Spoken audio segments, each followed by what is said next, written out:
Hello and welcome to Glorious Miniatures. My name's Jolyon. It's the 22nd of October 2023. We've got another Sunday preview, so while you're making sure that you have subscribed to this channel, let's just get straight into it. We have got the Cities of Sigmar muster. The Cities of Sigmar have taken up their gear and embarked upon the arduous path to reclaim the mortal realms from the forces of chaos. The Dawnbringer Crusades are the latest stage in Sigmar's grand plan to recapture these lost lands, and their twin-tail crusade from Hammerhall is a grandest of these lofty endeavors. So, there's a lot to get on with this week, so grab your coin, Malleus, and check out everything you can pre-order next week. So we got the Battletome, Cities of Sigmar right here. Obviously, this was in the Army box, which came out, crikey, how long ago was that? Like a month ago or something? But now it is available for release. I imagine, well, I know for a fact that all of the other stuff available in that box is going to be available for pre-order this coming weekend. Potentially use my Element Games link to save yourself some money if you are within the UK. And having said that little bit of stuff, and carry on. The question of how the regular people of the mortal realms live and wage war is answered with Battletome Cities of Sigmar. This comprehensive Battletome covers the history and background of the Cities of Sigmar, a detailed painting guide, a gallery of gorgeous miniatures, and all the rules you need to play them, including 50 war scrolls and pitched battle profiles. Also included is a token board containing 9 order rules tokens and 32 order tokens. Okay then, that should get everyone started and ready to rumble. This is the fancy book, I guess, right here. Ardent supporters of the Cities of Sigmar can purchase this Battletome in a numbered, limited edition version, which features a red ribbon marker, gold gilt page edges, and a gold foil text. If I was playing Age of Sigmar, I'd be absolutely getting this. I love the Cities of Sigmar, or at least I love the Empire sort of part of it the most. If I was playing, I would definitely be trying to get this, but I'm not. But it does look fancy. That illustration is fabulous. I'm very envious of people who can, you know, draw and illustrate in general. They're all rascals. But we've got Talia Vedra, Lioness of the Parch. Oh, that's a sweet mini right here. Let's hopefully it's ready to rumble right there. Oh, it's got a scorpion tail. I'm not entirely sure how much I like the scorpion tail aspect of it. I know it's a lion, eagle, scorpion. What is that? Is it going to tell us right here? Let me have a look. A skilled mercenary whose keen strategic mind has seen her rise through the ranks of the free guilds and revolutionize them in the process. Talia Vedra remains first and foremost a warrior of the people. Leading from the front lines, she rides her manticore, that's what it is, Infernodyne, and inspires her fellow soldiers to fight with Aquishian ardor. I butchered that word, but that's okay. It's not a big deal. Followed by, we've got Pontifex Sinestra, Matriarch of the Great Wheel. Okay then, so let's have a look at this mini. Hopefully it's here. Oh, she's the one carried on, what are these things called? A palanquin type deal? Maybe? Is this, I wonder how similar this is to the old War Altar. You remember that? Sweet miniature. While Talia encourages the troops through inspiration, Sinestra appeals to their faith in the God King Sigmar. Uncompromising and unknowable, Sinestra is carried into battle onto the back of a sacred palanquin, I was correct, a curious skeletal double in tow as her battlefield sermons whip allies into a frenzy. Well, that's well, some people love that. What else do we have? We've got the Free Guild Cavalier Marshal. Okay, so we have a fantastic miniature on a horse. Now, I'm looking at this, and the very first thing that popped into my mind was maybe seeing if I could remotely bring this into my Imperial Guard, because I know there's a blokey on a horsey. Sort of a white mechanical horse kind of deal. I was going to bring the mechanical horse into Cities of Sigmar, potentially, because if you remember back in the good old days, there was an engineer on mechanical steed. So, that was just in my brain. Let's read up on what the deal is with this Free Guild Cavalier Marshal. There's a general who can galvanize even the most beleaguered soldiers into action. Though they often accompany Free Guild Cavaliers on line-breaking charges, these marshals carry the weight of the logistics of the Dawnbringer Crusades, hence all the gear. Well, they are kitted out with backpacks, rolls, satchels, all that kind of stuff, guns, shields, banners.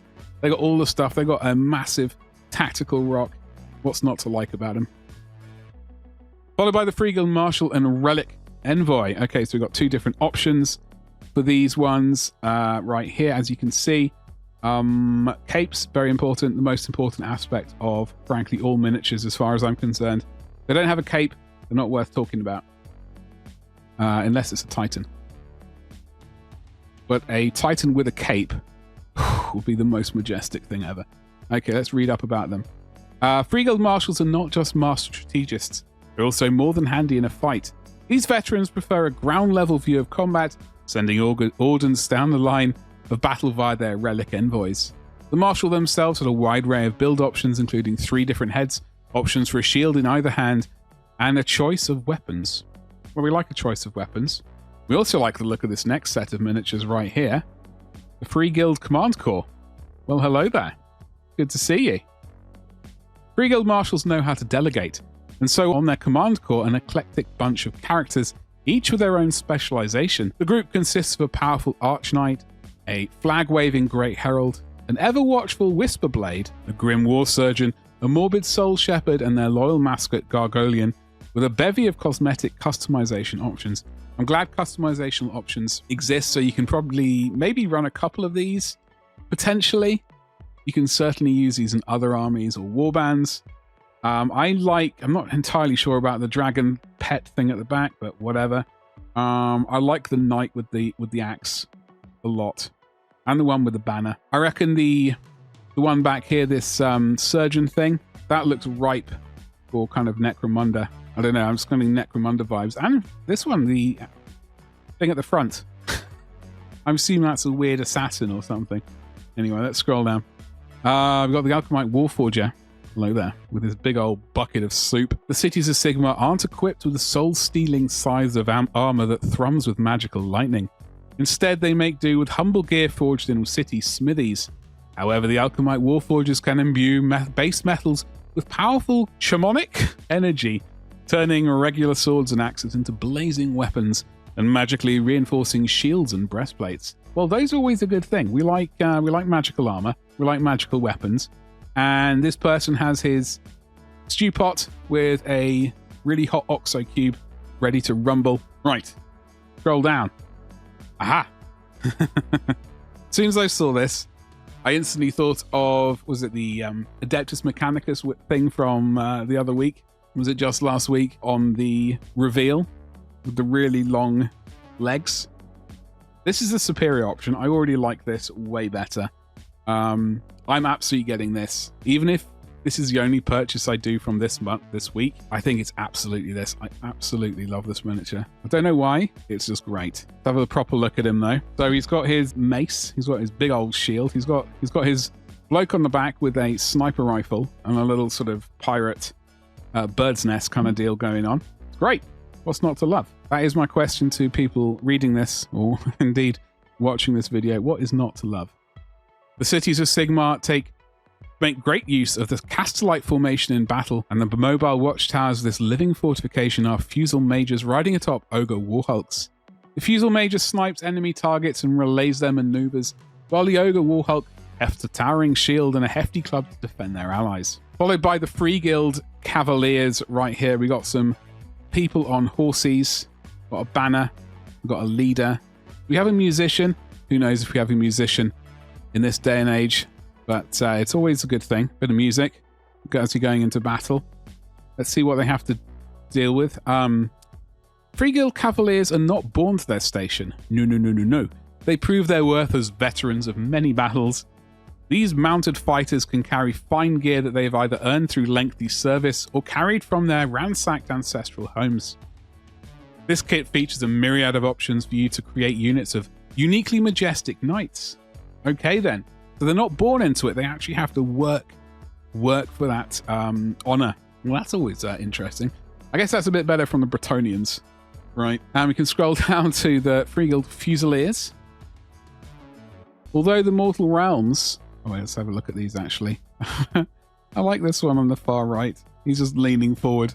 He's carrying too much stuff. Although the mortal realms are packed with horrors beyond imagination, there is little that cannot be felled by a concentrated volley of fire from the Free Guild Fusiliers.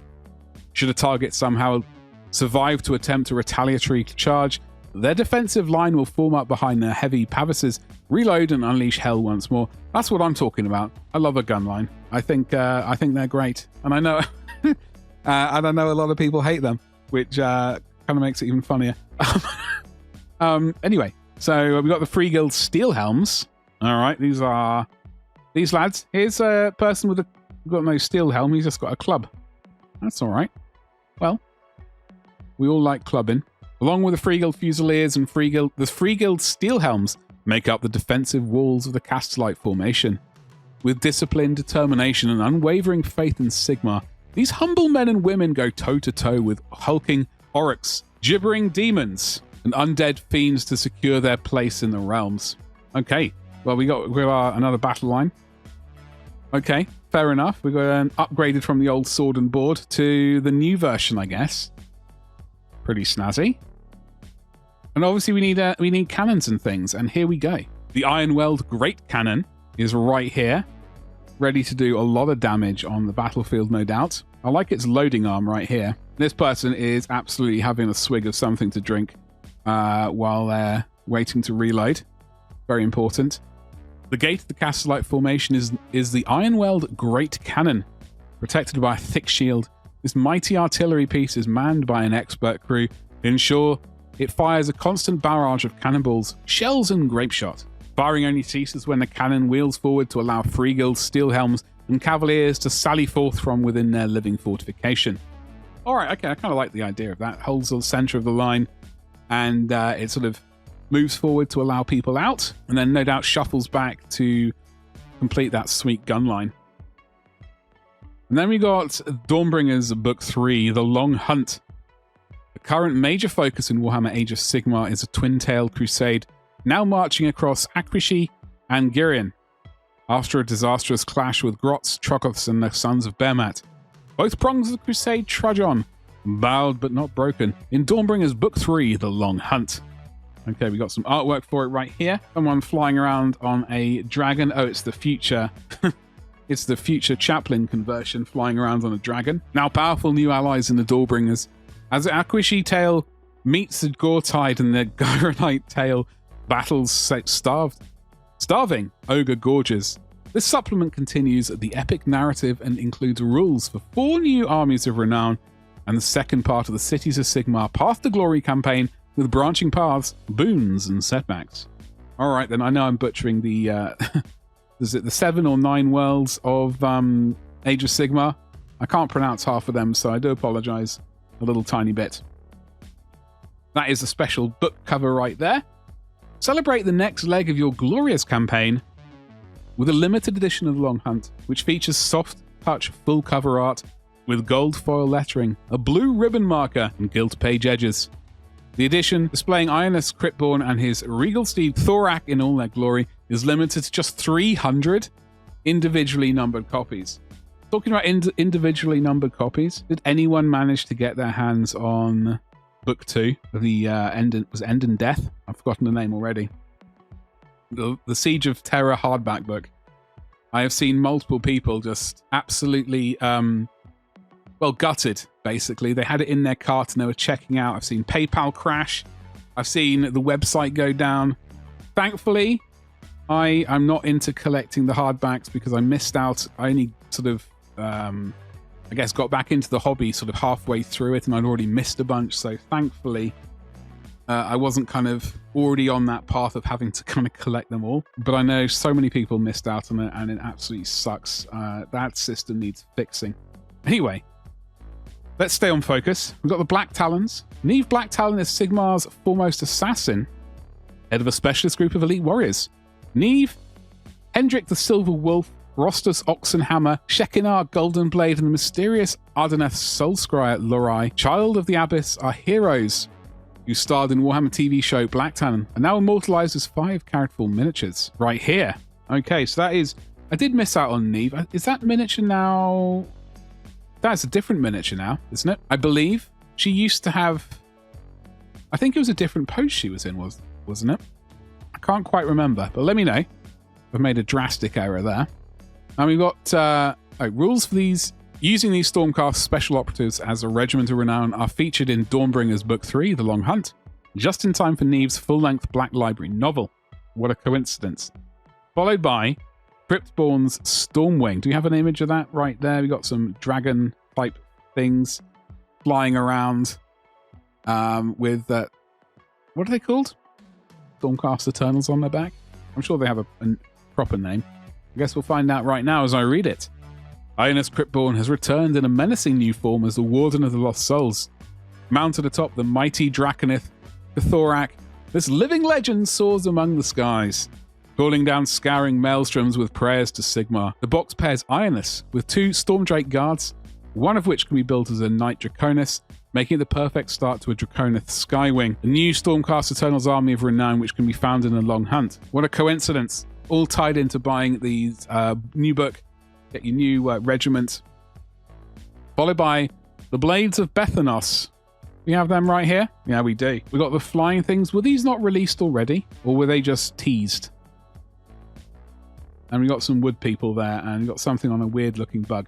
When I saw the release, my first thought was Starship Troopers, obviously. I love that film, and I need to watch it again. However, perched atop his Carnelian Greatspite, Bethanos is a herald of the dormant Sylvaneth god of the hunt. First Thorn of Kurnoth strikes from the trees and rides out in his box set, containing Bethanos himself, alongside the 3 Kurnoth hunters with a variety of weapons, and 3 Revenant Seekers, which can also be built as Spite Rider Lancers. Okay, good stuff. They make a perfect core for the new Sylvaneth Army of Renown in the Long Hunt, the Evergreen Hunt. Well, there we go. That's if you want an excuse to get them, there you have your perfect excuse. Followed by the Grimhold Exile, who is a dwarf jumping off a bit of rock with a couple of hammers. When magma holds fall, lone survivors known as Grimhold Exiles carry on their legacy. Wielding weapons imbued with the embers of their magnitude's sacred flame, they battle on as a bloody-minded agents of retribution. Some hope to found new holds, while others simply pit themselves against the toughest foes they find. Okay, so that's good, I guess. It reminds me of that other miniature. Completely forgotten. He's also jumping off something with a couple of axes. Jeff, probably. I see the Harbinger of Decay, which is a good time because look at that mini. What is not to like about this mini? I can imagine a lot of Golden Demon paintings of this particular miniature.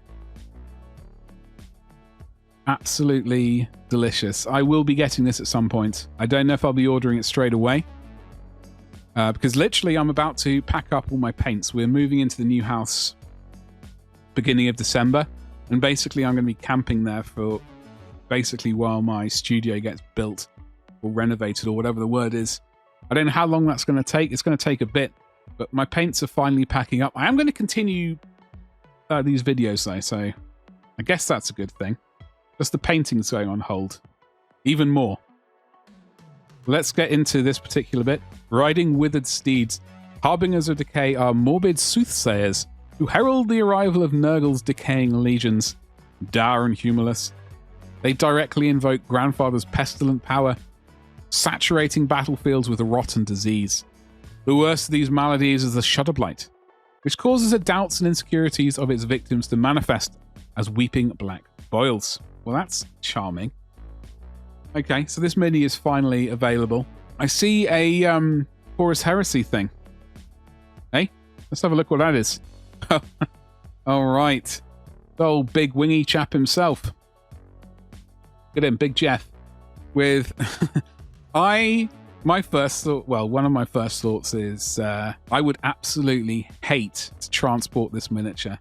Can you imagine transporting this miniature to a game? I no doubt he'll be absolutely fantastic, but those wings, to me, they look incredibly spindly and just dying to break off.